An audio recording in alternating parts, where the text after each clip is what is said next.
if people are standing in the back, I think there are a couple seats open. If in the next like 30 seconds, if people want to try to grab a seat, feel more than free to do that. But, so next up, we have Signal360. Alex Bell is here from Signal360. He's the founder, engineer, inventor, and patent holder. There, he'll discuss how Signal360 is using cross-platform patented technologies to enhance the fan experience in the world of sports. All right, thanks a lot. Thanks for having me here, guys, and welcome to New York City, which is where we're from. So, Signal360, what do we do? You've all heard about beacons. You've heard about these beacons that are everywhere. They're changing everything. They've been deployed. What we do as a company is we provide a complete system for an enterprise, for a sports team, to be able to provide that notification, that message right where at the moment where time and location meet. So let's say we want to, let's actually FanPix, a great example. So let's say that we were, FanPix was installed at the Golden State Warriors Arena, Oracle Arena, which is one of our customers. And our system is in the Oracle Arena Golden State Warriors application. And let's say our system's also in the FanPix application. And let's say we wanted to send a message to all the people who were in this section because we just saw LeBron, we just saw, God, what's one of their names? So one of those players jumped into the seats in that section. So we want to send a message, a notification to the people in that section and say, check out your picture right here on FanPix. And maybe if they have the Golden State Warriors, we'll push them to the FanPix app. And if they have the FanPix app, we'll pop up a picture right there and say, look at your picture. So what we do is that system. We put the hardware in place in the stadium and our software into the apps so that we can deliver those messages right at that perfect moment. So another example, Golden State Warriors use seat upgrade systems like Pogo Seat to be able to have their attendees upgrade their seats when they're at a game. Not a lot of people remember that this feature exists. So what we've done is we've put some of our devices at the top of the escalators at Oracle Arena. And as they go up to their seat, depending on what we know about the user, the number of times they've been to the game, things like that, we deliver them a notification that says, hey, your seat's a little far from the court, upgrade right here. And so we'll talk about the success that we've seen with them, but it all ties back to what we do is just that tap on the shoulder when the moment's right to say, hey, did you know you could do this? So here's an example, let's see if I can get to play, of a recent, one of our recent customers who is the University of Michigan, the football team at the Big House. And we'll take a look here, which is their app, which is called the Hail app, which is a loyalty app for University of Michigan fangoers. So as they enter into a certain section of the stadium, we pop up that notification like you saw and have them see a piece of content that has them enter a promo code and they can go to a different seat. So the University of Michigan came to us with a problem which was 120,000 fans in a ginormous stadium. When fans walk in that door, they tend to bunch up and go to the first seats, and they really wanted to disperse fans and get them to walk around the arena. And so by delivering these notifications, they spurred them along and drove people to different sections of the stadium. So another use case, another example of how we integrate. What makes us different? So like I was saying, many of you have probably heard of this beacon thing. These beacons are out there. They're MLB deployed them, supposedly. They're out there driving these engagements. And what we've seen as a company over our 4 years is that the hardware is just the beginning. If you just provide the hardware to a company, to a sports team, you're just scratching the surface and you're getting yourself into more trouble than you can manage. And what we do as a company is we provide the turnkey piece. So we've got our audio system that's part of our beacon. So basically our physical devices, they can be installed in a location, but they can also be sent over the PA system. So in many cases, like University of Michigan, we integrate into that PA system so we can, without any hardware installation, send out a message to this section of the arena and say, check out your FanPix, go get a hot dog, here's a merchandise piece. So all these kinds of messaging we could send right there. And so that allows us to reach phones with Bluetooth off, older Androids. Across the board, it provides more coverage.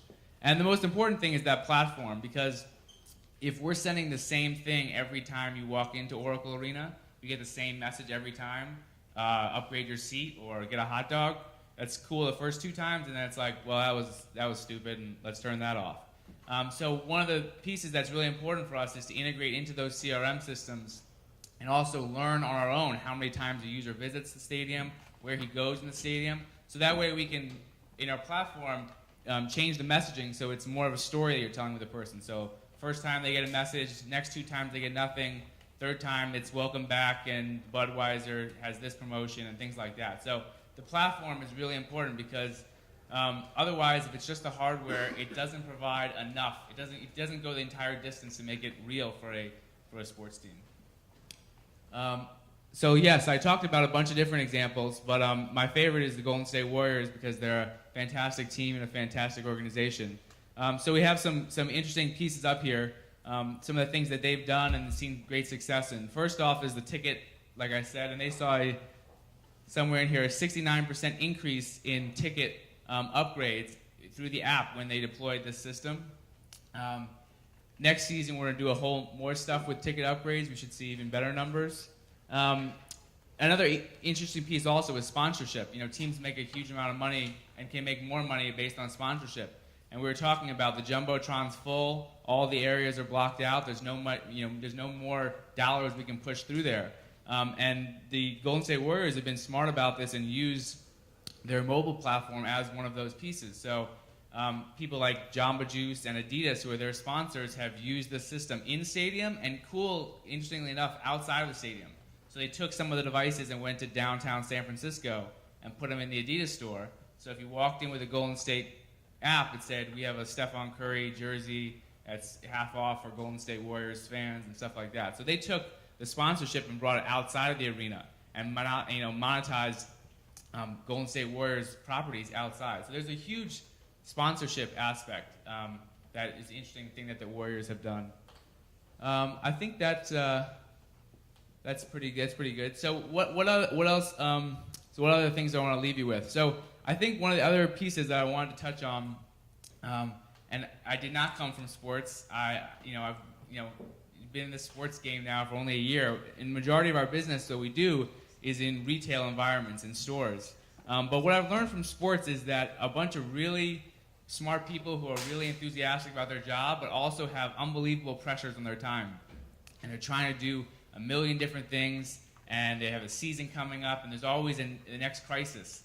And I've found that if you don't give someone a turnkey system that does it all for them, then we get into more, you bite off more than they can chew, and the team will be unsuccessful and be unable to use the system the way it should be. So we pride ourselves in trying to make the system as easy as possible for the team to integrate, to use, to dynamically go in the system and make new messages and make new cards and associate it. So that's what I would say about that. It's easy to try the technology, but what we try to do is make our contact at that sports team the champion, so that everyone in the arena goes, everyone in this team goes, that's the digital guy. He's super smart. He knows how to do everything. He got it all figured out for us. So that's what I'll leave you with. Any questions about what we do, how we do it, what the future may hold? No? Yes? All right.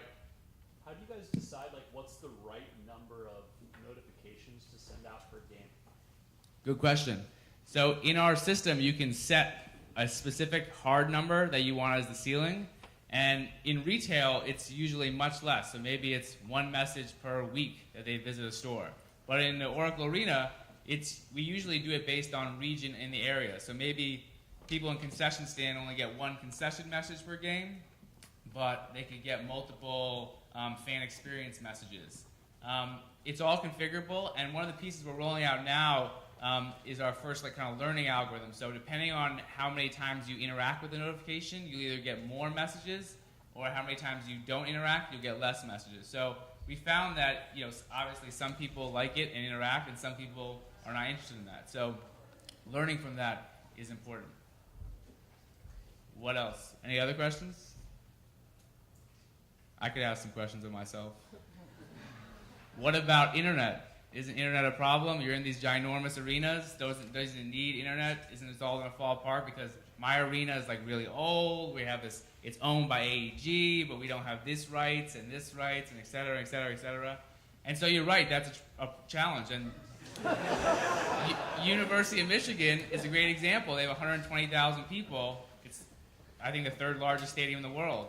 And the piece of our system, going back to this, we have to make it easy, is the system caches almost all the content to the device beforehand. So when you're at home on Wi-Fi, it downloads whatever it can, small amounts, and saves it onto the device for use later. So that's how we get around those things. But it just comes back to the point, which is, I don't own the arena. Shouldn't the arena do this? Is it my responsibility? All these kinds of things. It only ever works when someone in the organization says, I'm going to be that champion. I'm going to grab a hold of this, like at the old Golden State Warriors. And it's up to them to find a partner like us who's going to make them the champion because it's going to be easy. And it doesn't matter that AEG owns the stadium or you lost the rights to merchandise 30 years ago, all kinds of things like that. We'll use the platform to make it work. Any other questions? What about the number of packets does the app use with 360, and how you broadcast those messages with Bluetooth turned off? Yeah, good question. So the audio system and the beacons, they work in conjunction, and they send out just an identifier. So the way it works, to think about it, is it just sits there and goes like, hey, I'm 805.496. Hey, I'm 805.496. And that's all you get. That's all the device, that's all this special beacon gives you, this one number. And it's up to you to have that platform, which we do, which turns 805.496 into upgrade your seat or get a Budweiser ticket. So the technology, that ultra-high frequency watermark as well as the Bluetooth, work the same way. And that's how we reach the phones that don't have Bluetooth on. All right. Any other questions? Awesome, Alex. Thanks so much. Yeah.